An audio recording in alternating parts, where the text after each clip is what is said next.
Structure का काम किया गया है, इसके बारे में जानकारी देना चाहता हूँ। जैसे कि आपने बहुत सारे घरों में देखा होगा कि कुछ इस तरीक़े से पहले घर के लिए फ्रेम का काम कर लिया जाता है। तो इतना काम करवाने में, सिर्फ फ्रेम का काम करवाने में कितना रुपये का खर्चा आता है, किस तरीक़े से काम करवाना चाहिए, कॉलम और बीम का साइज़ क्या होगा, कितना mm का सरिया लगाना है, ये जो भी आप सरिया यहाँ पर देख पा रहे हो या जो भी आप साइज़ देख पा रहे हो, चाहे वो छत का ढलाई का हो, फ्लोर बीम का हो, कॉलम का हो या फिर नीचे का प्लेन बीम का हो, पूरा साइज़ दिखाते हुए आप लोग को बता दूंगा कि आखिर इस घर के लिए जो फ्रेम का काम किया गया इसका साइज़ क्या है और कितना रुपये तक का खर्चा इसमें आया हुआ है।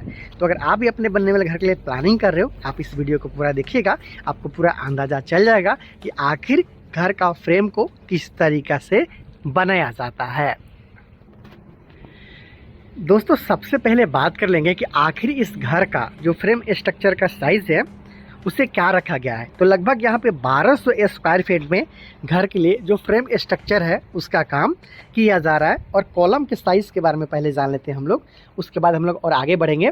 तो यहाँ पे जो कॉलम आप देख पा रहे हो ये 9 इंची बाई 12 इंची के कॉलम है। यहाँ से यहाँ तक 12 इंची, फिर यहाँ से यहाँ तक 9 इंची, 9 इंची पे 12 इंची का ये कॉलम है। और इसमें लगा हुआ सरिया आप ठीक ठीक से समझ पाए, इसलिए मैं आप लोग को ऊपर चल के दिखाऊंगा वहाँ से बिल्कुल, और रिंग के बारे में बता दूंगा कि कितना mm का सरिया का इस्तेमाल किया गया है।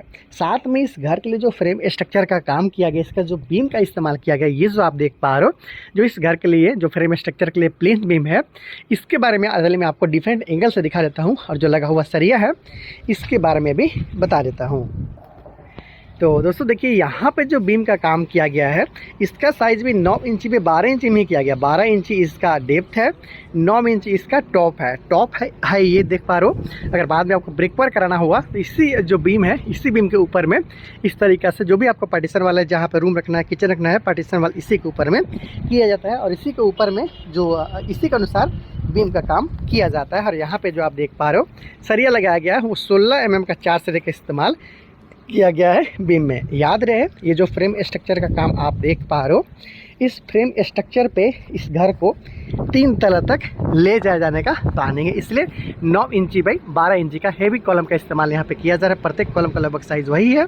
सरिया के बारे में ऊपर चल के बताऊँगा। एक बात और आप यहाँ से जी समझ सकते हो, यहाँ पे जो घर के लिए जो छत का ढलाई का काम किया गया, ये जो आप देख पा रहे हो ये 4.5 इंची मोटा है। ये देखिए 8 mm, और इसके साथ साथ 10 mm का सरिया स्लैब में, उसके बाद में 16 mm का आप देख पा रहे हो कि 4 सरिया का इस्तेमाल किया गया है फ्लोर बीम। ये जो छत के साथ में ढलाई का काम किया जाता है उससे बोला जाता है फ्लोर बीम। और ये जो बीम आप देख पा रहे हो इससे बोला जाता है प्लिंथ बीम। एक बीम यहाँ पे छूटा हुआ नजर आता है, बहुत से लोगों को समझ में नहीं आता कि लिंटल बीम का काम किस तरीके से होगा। तो जब ब्रिकवर्क का काम किया जाएगा तो कट लिंटल यहाँ पे दिया जाता है फ्रेम स्ट्रक्चर में। आपने बहुत सारा अपार्टमेंट वगैरह में भी देखा होगा कि जब पहले फ्रेम स्ट्रक्चर का काम कर लिया जाता है, फिर जो ब्रिकवर्क का काम किया जाता है तो 7 फीट की ऊंचाई पे जब हम लोग दरवाजा के लिए काम करते हैं तो वहाँ पे जितना दूर में दरवाजा रहता है उससे थोड़ा बढ़ा के हम लोग जो कट लिंटल है उसका काम करते हैं। तो लिंटल बीम यहाँ पे पूरा कंटिन्यू नहीं दिया जाता है। और आप बोलोगे कि नियम तो बोलता है कि हमारा 7 फीट की ऊंचाई पे लिंटल बीम देना चाहिए। तो दोस्तों 11 फीट की ऊंचाई तक अगर आपका बीम है तो उसके बीच में ऐसा कोई भी नियम नहीं जो बोलता है कि आपको बीम में बीच में आपको बीम देना होगा। तो 11 फीट का ऊंचाई तक अगर आप छत का ऊंचाई रखते हो तो कट लिंटल से भी आपका काम चल सकता है। दरवाज़ा और खिड़की के ऊपर आप कट लिंटल दे सकते हो, बशर्ते आपको कॉलम और जो बीम रहता है उसका ध्यान देना होता है। तो इस तरीके से आप देख पा रहे हो कि प्लिंथ बीम का यहाँ पे काम किया गया है, फ्लोर बीम का काम किया गया। अब चलते हैं ऊपर, देखते हैं कॉलम में कितना mm सरिया का इस्तेमाल किया गया है और कितना तक का खर्चा आता है 1200 स्क्वायर फीट में।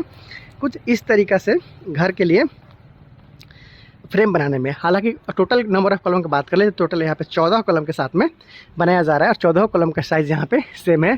फिनिशिंग की बात करें तो देख सकते हो कुछ इस तरीक़ा से फिनिशिंग इसका आया हुआ है। और यहाँ पे जब सेंटरिंग का काम किया जा रहा था, जब यहाँ पे प्लाईवुड का लगाया गया था तो उसमें जो हमारा वायर रहता है उसका इस्तेमाल किया गया था, इसलिए यहाँ पे आप ब्लैक देख पा रहे हो। हालांकि फिनिशिंग काफ़ी अच्छा आया हुआ है। ये बीम को भी आप यहाँ पे देख सकते हो इस तरीके से। ये छत हो गया, ये फ्लोर बीम हो गया, ये कॉलम का जो आप देख पा रहे हो फिनिशिंग यहाँ पे भी देख पा रहे हैं आप। प्रत्येक कॉलम का फिनिशिंग काफ़ी अच्छा है, बीम का भी फिनिशिंग आप यहाँ पे देख पा रहे हैं। हालांकि घर के लिए जो फर्श बनाने का काम है वो भी बाकी है।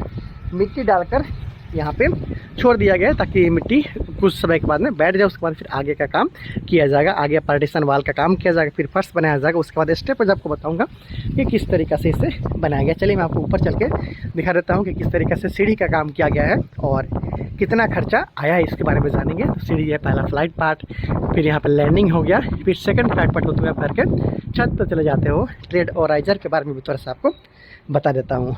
तो देखिए ये जो सीढ़ी है, बहुत सारे लोग कन्फ्यूज रहते हैं कि ट्रेड क्या होता है, राइजर क्या होता है। तो जहाँ पे आप पाँव रखते हो ना, इस तरीक़ा से ये पाँव रखते हो, ये हमारा होता है 10 इंची का, ये हो गया 10 इंची का। और जो सीढ़ी का ऊंचाई होता है, जो स्टेप है, जो ऊंचाई है, ये होता है 6 इंची का। तो 6 इंची बाई 10 इंची का यहाँ पे सीढ़ी का जो काम है वो किया गया है। 3.5 फीट चौड़ाई लिया गया है, जो कि 3 तरह तक ले जाना है। तो 3.5 फीट का यहाँ पे सीढ़ी इसका है, उसका काम किया गया है। कॉलम और बीम पे छत का ढलाई का काम किया गया। अब हम लोग जान लेते हैं कि अगर इस तरीक़े से फ्रेम स्ट्रक्चर का काम करवाते हैं तो आपका कितना रुपए तक का खर्चा आ सकता है। तो यहाँ पे जो घर का काम किया गया जिस ठेकेदार के द्वारा इस घर को जो फ्रेम स्ट्रक्चर का काम किया गया है, इतना काम कराने में 7,20,000 रुपये के आसपास में खर्चा है वो आ चुका है। हालांकि अभी